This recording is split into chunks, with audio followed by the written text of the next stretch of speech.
And we are live. What's good, everybody? My name is Ro Lamb. That is Kayla Raney, and we want to welcome Hey. you to another episode of the Raney and Ro Show. The podcast for the professionally curious and the creative minded. Yes, yes, yes, yes. I remembered. Yes. Okay. So we're back. We've been gone for 3 weeks? 3 weeks. 3 Yeah. weeks. Yes, the world has been rearranging around us. Yeah. But we are here. We're back. And I'm happy to be back. I'm glad to be back, kicking it with Kayla. And we have a special guest, Yeah, we do. creator, comic book writer, all around good dude. Give a round of applause for Casey Bowker. Woo! Hi. Casey, Hi. what's good, brother? How you Hey, feeling? Casey. I'm very happy to be here. Thank you for inviting me. This is exciting. I haven't done an interview in a long time. I'm usually on the other end, so Word, this is word. cool. So, Yeah. so full disclosure. I was planning to invite Casey on, but I was taking too long. And Casey hit me up and said, "Hey, bro, what's good? When I'm coming on the I did. show?" I said, "You know what, Casey? You right. I'm sleep, bro. I got you. But he's here now, and man, I'm just excited for this show, just to talk with you. I know we've had a lot of conversations, just on Facebook, but this is like in person, chopping it up with you. So I'm super excited Yes. about this episode. But before we do that, we want to talk about what has been inspiring us from the last month, Yeah. 3 weeks. So, what are you watching? What are you reading? What's inspiring you? Kayla, go ahead. Ooh, I don't know if I get to have any input on this. You say that for every this. time we do this. I do. This time I mean it though. I really, let's see. What am I? Oh, you know what? I just started the Midnight Club. Have you guys started watching that? Oh, Not yet. on Not Netflix. I've yet. heard about it, but I haven't Yeah, started yeah. it. It's actually okay. It's really, really good. It's the same guys who did Haunting of Hill House and Midnight Mass. So, Yes, yes. And somebody had told me, they were like, "Oh, it's kind of campy, like it's set in the 90s." And I'm like, "Okay, you got me sold at 90s. Like right. 100% bring on the nostalgia."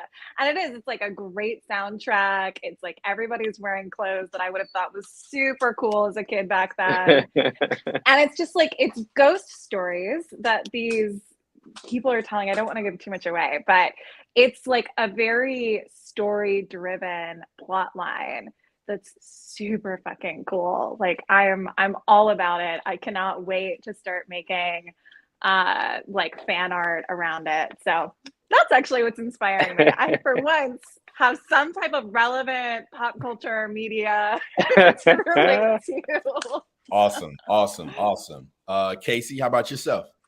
I do need to watch Midnight Club. I put it off because I was like, do I want to get into a show right now or do I want to watch movies? But Yeah. I like Mike Flanagan. I watched all of his stuff and Yes. I read those books, the Christopher Pike books when I was a kid. So Yeah. I will. I watched Halloween Ends today, and it's been very divisive with people, and I actually really enjoyed it. And like that kind of got some wheels turning in my head because like they do some things that are really different, and I see why people hate it, but I personally thought it was just fine. Okay. Yeah. Well, Going are with you a really fan low of the Halloween expectations. franchise? I I'm sorry. am. Yeah. Big time. Yeah. I'm sorry.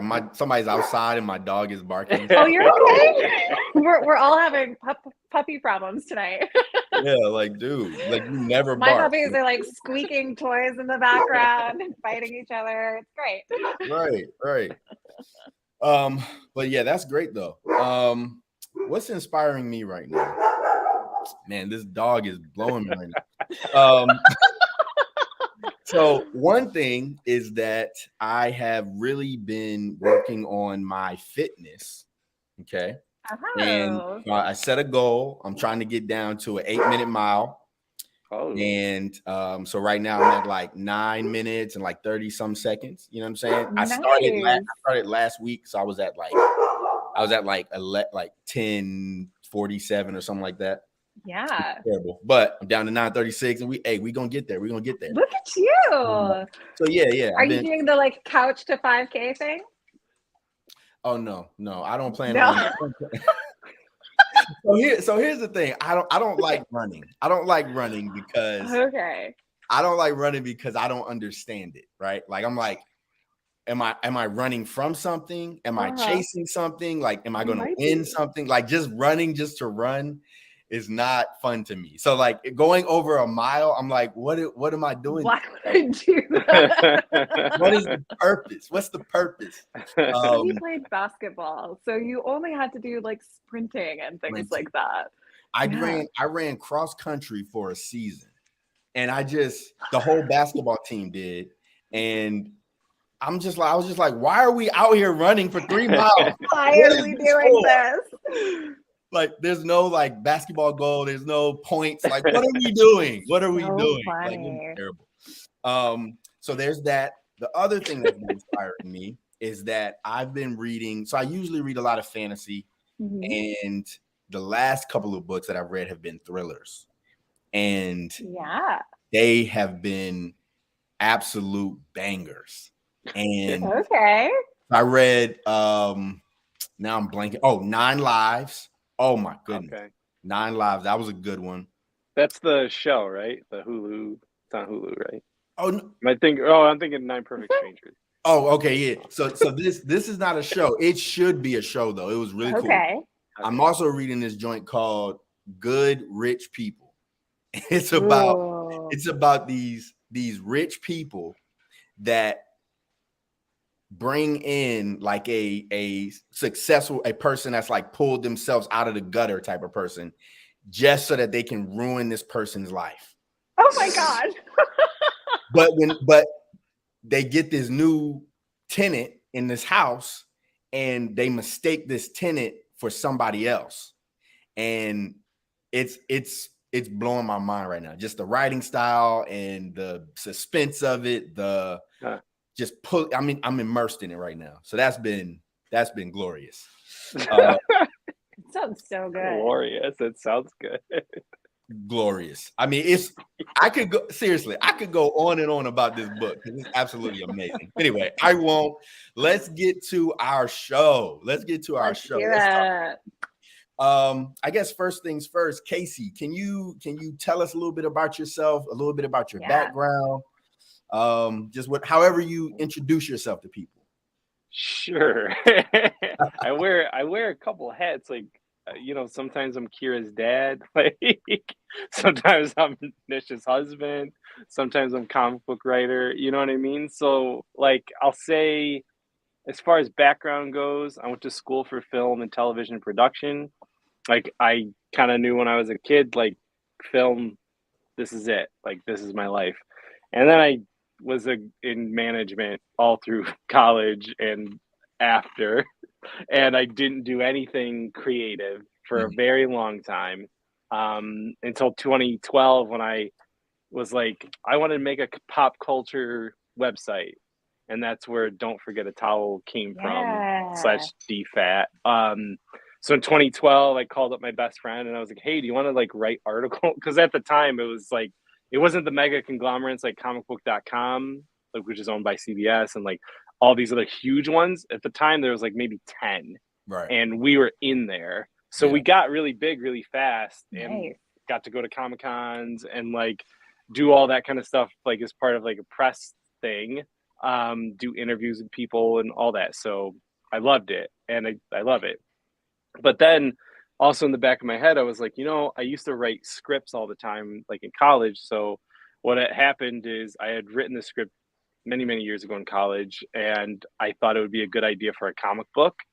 I happened to like see this guy's art at this local con, and I was drawn to it, and I was like, hey man, would you ever want to like work together on a comic book? Yeah. And he was like, I don't know, because he was like one of those, like, he's been burned so many times, and I'm sure you know the deal too, Kayla. Like, a lot of people are like, oh, let's just collaborate on this, and it's our Yeah. passion project, and like Yeah. I got you on the back end, and like Exposure.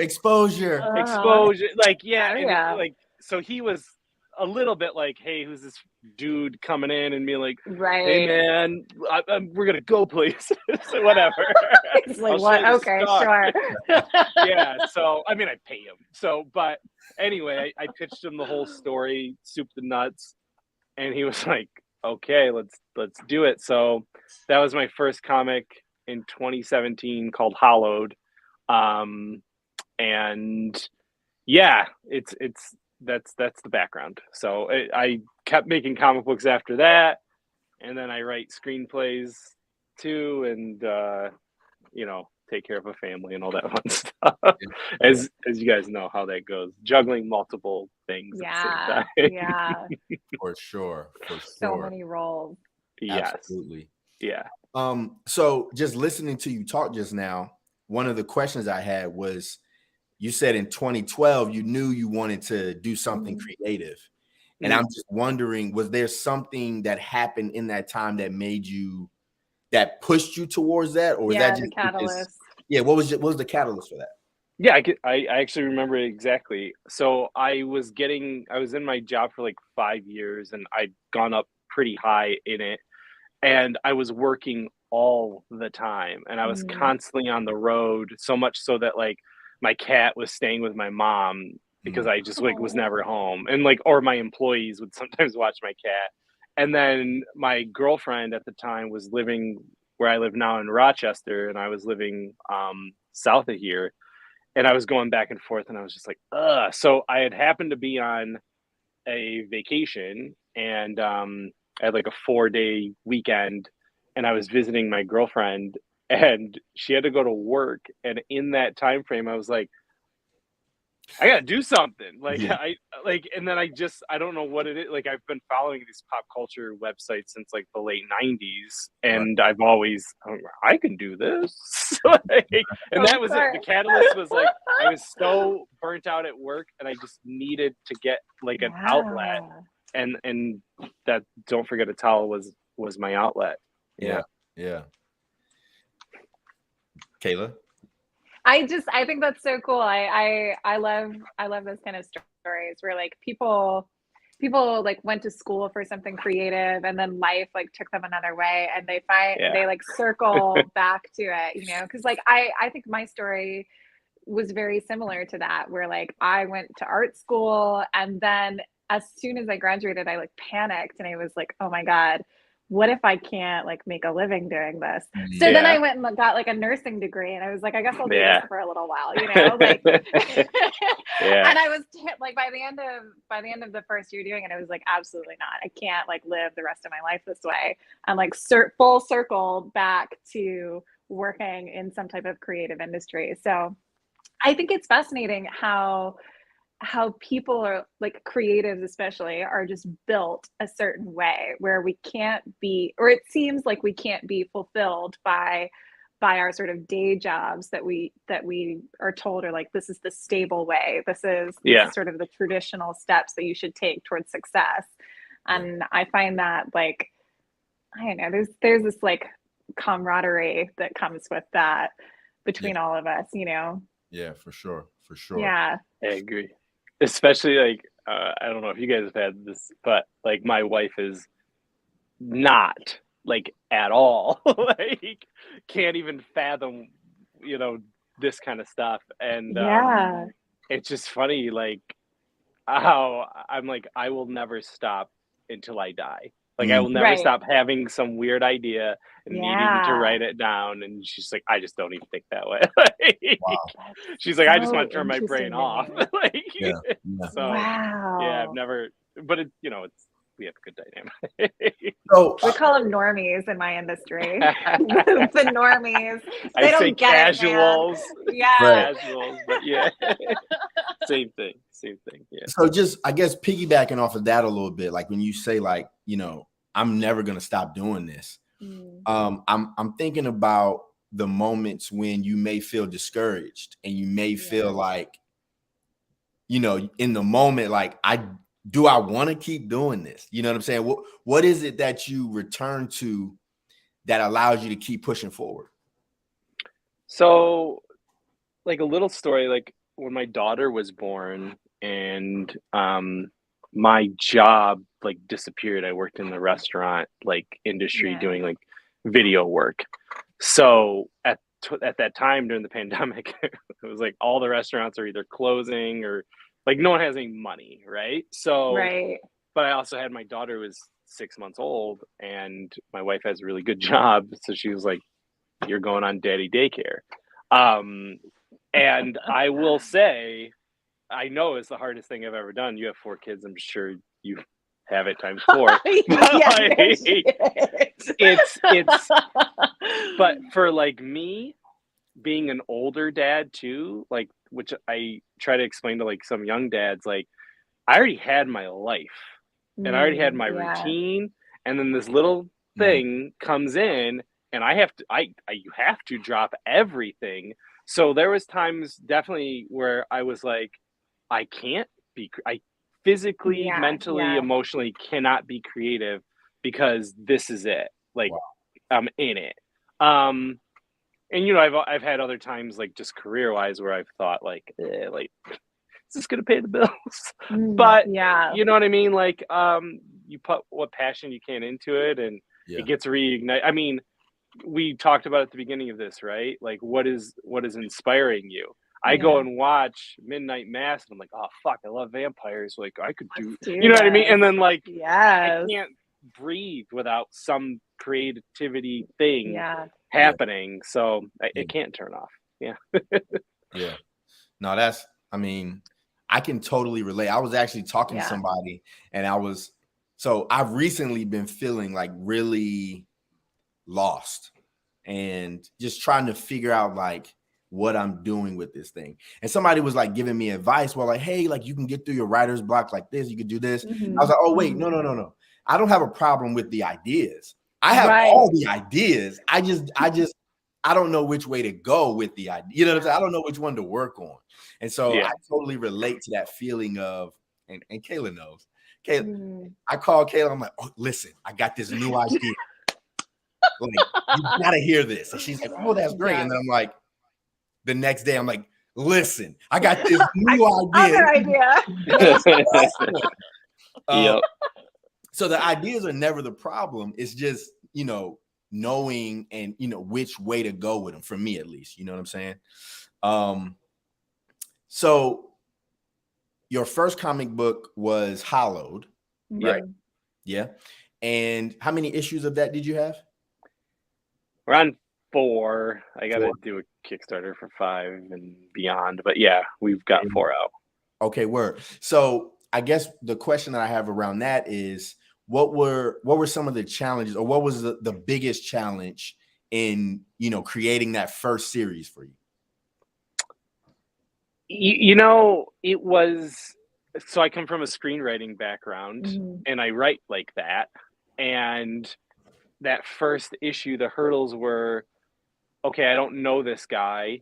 You know what I mean? Like, he doesn't know me. So like, I have to explain every little thing, panel by panel by panel. Right. And I remember that I was just like, and I don't know, like I read comics, but I am not an artist. And like, and even still like film school, like I'm a visual person, but like, I'm not an artist. So I can't even fathom some of the things that you guys do. Right. So that first issue, I was like very like 6 boxes, you know, and get like a little, got a little creative. I know there's like some pages because where he was like, what if we do this? And I was like, yup, just go for it. Do that. So then when issue 2 came, he goes, listen, man, he goes, you write the pages. So page 1, what happens? Page 2, what happens? I will do the panels. And I write, I'm a heavy writer. So and the artist will draw it, but it's the letters where I get fucked. So I have to go and be like, okay, because this panel is now really tiny, and I didn't think about that. But the letter now has to deal with my shit. So like, I get, you know, I'll have to get more creative on the back end sometimes after it's already done. Right. So yeah, it was tough at first to answer your question, but after that, like, and even still, I remember what really sold me is like I gave him the descriptions of all the characters, and he literally drew what was in my head. And I'm like, either I was really good at describing, or you just know. I mean, at this point, I just say he knows me because we're close at now. But yeah, he just every time I write something, I have never once been like, dude, you got to change this. Like I might say like, can you add something? But very rarely have I said like, take this out, or no, this isn't going to work, because luckily, and this is him. This is Darius for Hollow. Like that's him and me. Not every writer, not every relationship's the same. Right, for sure. Kayla, you have a question? I'm curious. So I love hearing about the relationship that you develop like with your artist, especially as somebody who comes from like a visual media background, but who isn't actually a visual artist. Like those tend to be some of my favorite authors to work with. I work with a lot of people who have backgrounds in films and television and stuff like that. And they're so great because they can tell me like, okay, this is like the type of shot that I want. I always write like, shot. Okay. Yeah. And there's a couple like authors that I've worked with where they will just give me like 4 paragraphs of just written story and be like, okay, create a page off of this. And sometimes I'm like, I need a little more than that guy. It's just a little, unless you want me to totally take over this entirely. So like, it's cool to be the person that like bridges that connection, that bridges that gap between what somebody who works in a visual media sees in their head but can't physically use their hands to create. Like that's such a fascinating experience. But also I know that you co-write as well, right? With somebody that we've had on the show before. Yeah, Ruben Ramirez. Yeah. So what is the process like? Because I'm not a writer. I've never had to like experience that collaborative process with another writer. How does that work for you? So it's real funny. Like Ruben and I met real randomly. I was at New York Comic Con. He was selling his first book, The Agency, and the way he was getting people to the table where they were doing a giveaway for a PS4. This was like, or maybe even PS3. It was like 2000 something, right? Yeah. And he calls me over, and me and my co-creator of DFAT, like Chris, he was there with me, and we met him. We read the comic, and then I think we reached back out to him to do an interview on Don't Forget a Towel, and then just after that would keep chatting. And then I was in like, I had like a geek Facebook like chat group and added Ruben in it, so then he meets like all of my other friends. And then I knew, like, I always backed his projects and vice versa. And just one day I think, we should work on something together, which ended up being this, which is in Fairy. But so here's the writing process. Okay. Typically Ruben writes, we both come up with it together, an idea, and he usually writes like the treatment for it, and then I go in and I fuck it up. Then he writes the first draft, and I go in and I fuck it up, and then that's it. Like we wrote one script where he did the beginning, I did the middle, and then we both wrote the end. Yeah. But then we had to go all the way back to the beginning and like rewrite it page by page. So now it's like especially on comics, like that's on a screenplay that's 120 pages.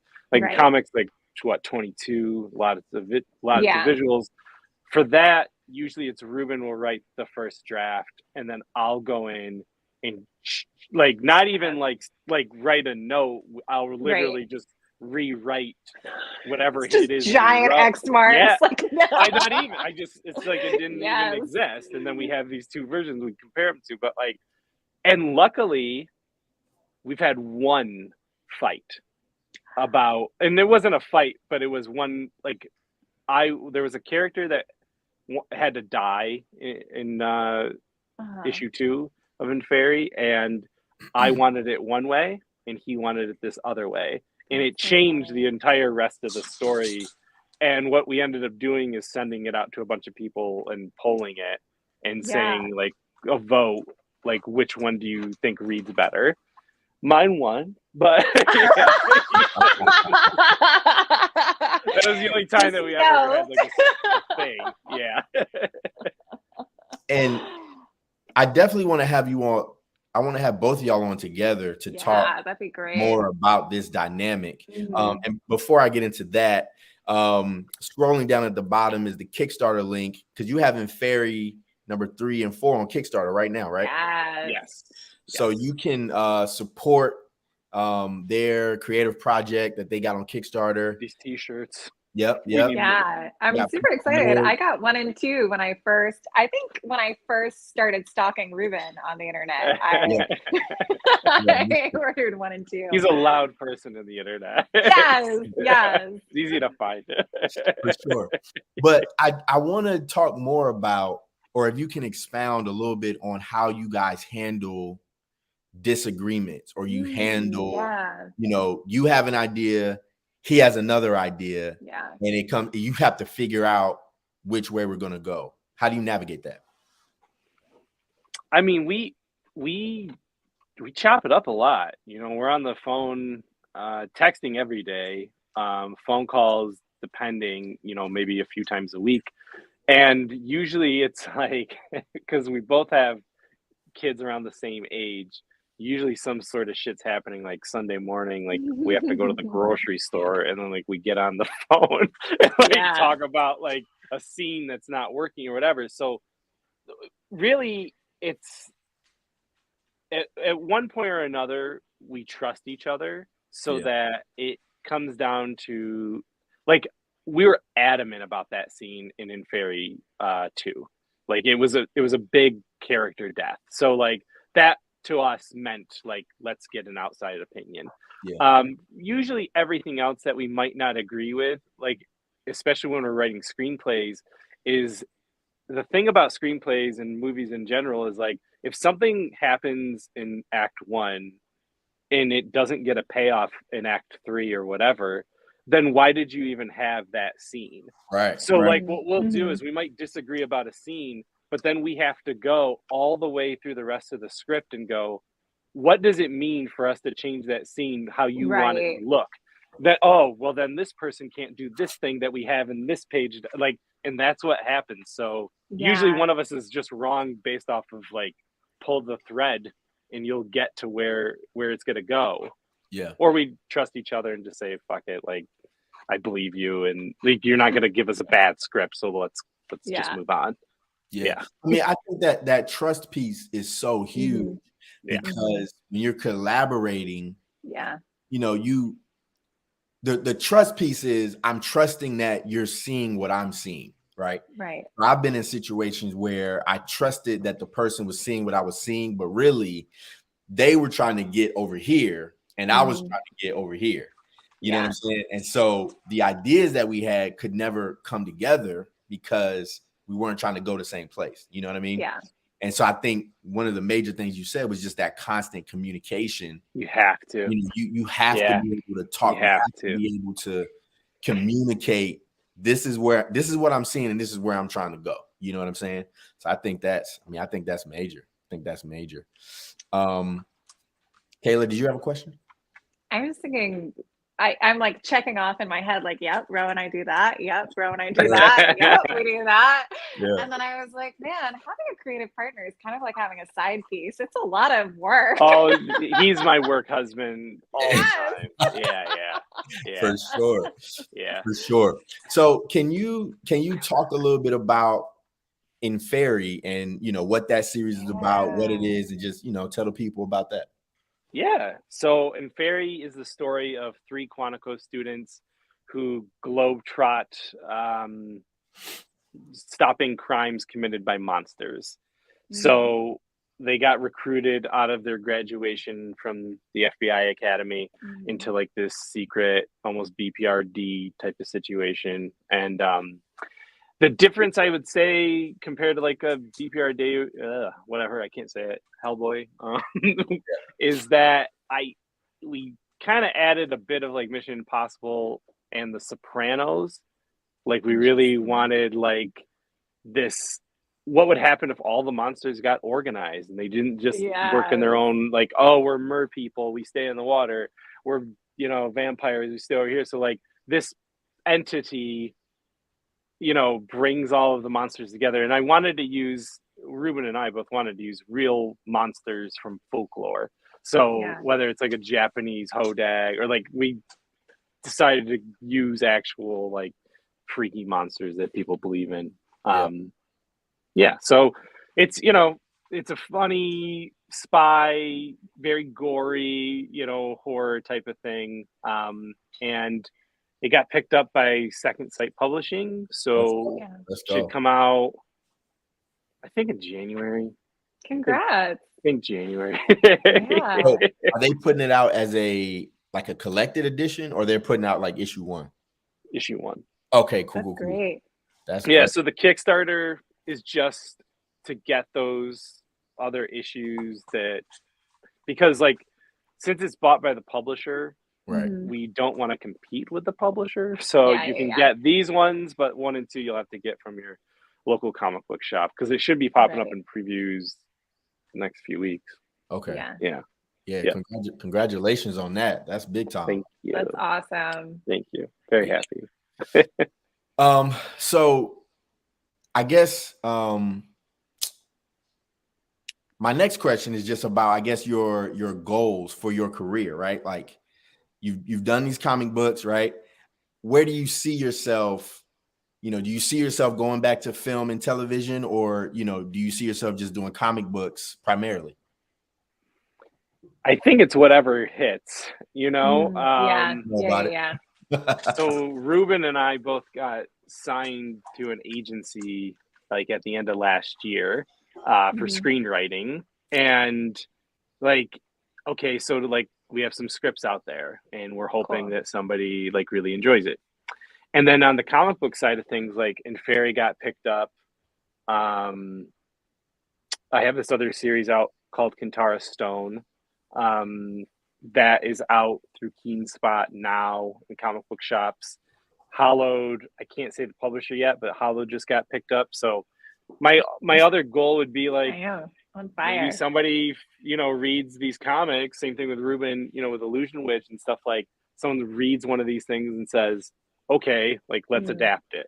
So I'm hoping either that, like, I'm not going to stop writing screenplays. I'm not going to stop writing comics. I'm hoping something sticks. And even if it's like, you're just a full-time writer, you know, making bread, I don't need to work for one of the big two. I don't really care. But like, if I could say this is my career, that would be pretty cool. For sure.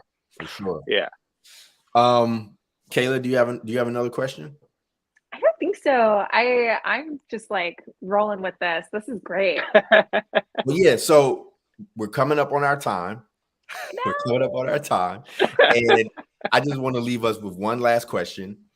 What is one thing that you wish somebody had told you, or that you could go back and tell yourself when you got started on this journey?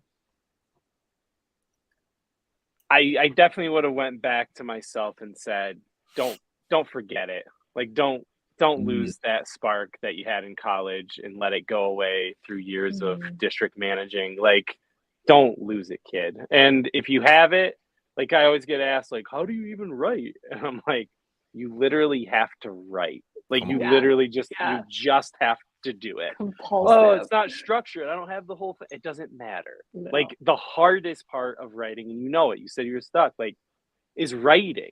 Like, once you start on the page, it's very hard to get off.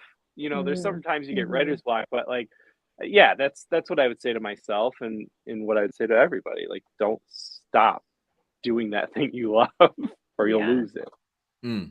That's big time, because it's a muscle. It does. It atrophies if you don't use it. You gotta use it. Yeah. You gotta use it, man. Gotta get that 8-minute mile, but in creative writing. But here's the thing, though. Here's the thing. Even if you're running an 11 mile, Keep going. Keep going. You're still running. Yes, You're doing the yes, hardest running. part of running. Still doing is it. running. Come on. Yeah, for sure. That's great. So Let's Talk with Andrew Love has posted a comment, and they make a great point. They said that I should have your stuff in the description. Yeah. And I do not. I have failed us. But what I will do is when we get off of here, Yeah. for anybody watching the replay, all the links will be in the description. You'll be able to go put it all in there just for you, Andrew. You can go to the Kickstarter. It will be in there. It will be in there. So Casey, I appreciate you so much for coming on the show. Yes. Thank you for having me. You've definitely been mentoring me from afar. Your inspiration, man. Just whenever I see people writing and making their dreams happen, I just really look up to those people and I admire those people. So I appreciate you, man. Thank you so much for coming on the show. Thank you. Kayla, do you want to plug anything? You want to say anything?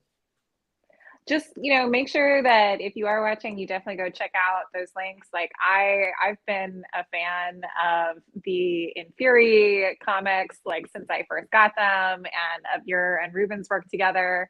And I think I've been internet stalking you for almost as long as I've been stalking Ruben. So I am a fan from afar.